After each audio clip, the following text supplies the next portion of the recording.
સતલજ એક ફિલ્મ આવી જેમાં કહેવાય છે કે 100 થી પણ વધુ કટ્સ કરવામાં આવ્યા હતા, તો પણ સેન્સર બોર્ડે એને રિલીઝ તો થવા થિયેટરમાં નોંધ દીધી. ત્યારબાદ ઝી ઉપર પણ રિલીઝ થઈ હતી અને ફક્ત 2 દિવસમાં જ એ ફિલ્મને હટાવી દેવામાં આવી. પણ આપણા નસીબ સારા છે કે મેં જોઈ લીધી છે અને ઘણા બધા એવા માસ્ટર લોકો એ ફિલ્મને ડાઉનલોડ બી કરી લીધી છે, એટલે કે ફિલ્મ આપના કોઈ મિત્ર પાસે અવેલેબલ થઈ શકશે.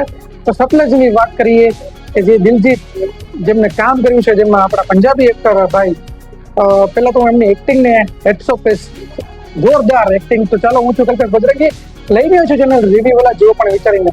મિત્રો વાત છે પંજાબની 1995 ની. કહેવાય છે કે આ એક રિયલ ઇવેન્ટ ઉપરથી આખી બનેલી ફિલ્મ છે. 1995 ફિલ્મમાં બતાવવામાં આવ્યું છે કે એ સમયે આતંકવાદી સમજીને અસંખ્ય લોકોને મારી નાખવામાં આવ્યા હતા અથવા તો ગાયબ કરી દેવામાં આવ્યા હતા, અને લોકોને પોલીસ ગમે ત્યાંથી ઉપાડી જાય અને પોતાના પ્રમોશન માટે ગમે તેને મારી નાખે છે. પોતાના એક સ્ટાર વધારવા માટે અસંખ્ય લોકોને મારી નાખે. કહેવાય છે કે 25,000 થી પણ વધુ લોકો એ સમયે મરી ગયા હતા અથવા તો ગાયબ થઈ ગયા હતા.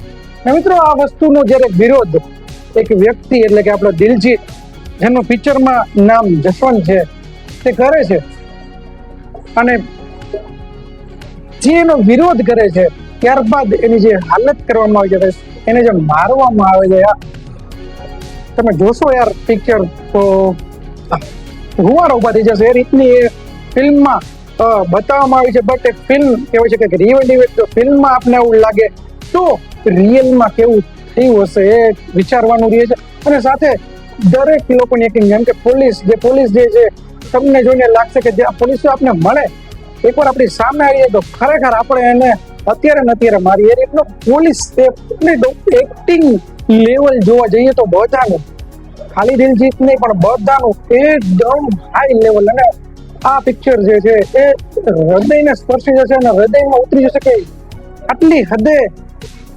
આટલી હદે નરસંહાર, આટલી હદે ક્રૂરતા કઈ રીતે હોઈ શકે ને એ રિયલ ઇવેન્ટ જો હોય તો એ સમયે લોકોની શું હાલત થઈ હશે. મિત્રો, તો સિરિયસલી આ પિક્ચરોને શા માટે રોકવામાં આવી, એ જ સિગ્નલ છે કે કંઈક એમાં છે.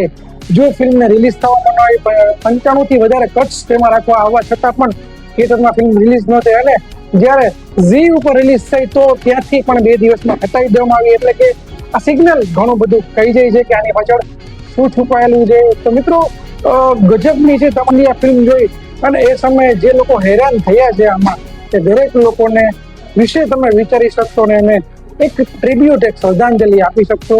તો મિત્રો, ખરેખર પિક્ચર ખૂબ જ જોરદાર બની છે, પણ શું કામ રિલીઝ ન થઈ થિયેટરમાં ને શું કામ હટાવી દેવામાં આવી એ તો એ લોકોને ખબર. પણ પિક્ચર ખરેખર એક્ટિંગ લેવલે જોવા જઈએ, આપણે ફિલ્મની લેવલે જોવા જઈએ તો સુપર ડુપર રિયલ ઇવેન્ટ ઉપરથી સુપર પરફેક્ટ ડાયરેક્શન, પરફેક્ટ બધું ફિટ કરવામાં આવ્યું છે. એટલે કે જો મારો વિડીયો ગમ્યો હોય તો મને પણ એક સ્ટાર સ્વરૂપે સબસ્ક્રાઈબર આપી દેજો અને કોમેન્ટ કરજો મારા વિડીયો કેવા લાગે છે. મળીશું વિડીયો સાથે, ત્યાં સુધી કલ્પેશ બજરંગી, ભારત માતા કી જય, વંદે માતરમ.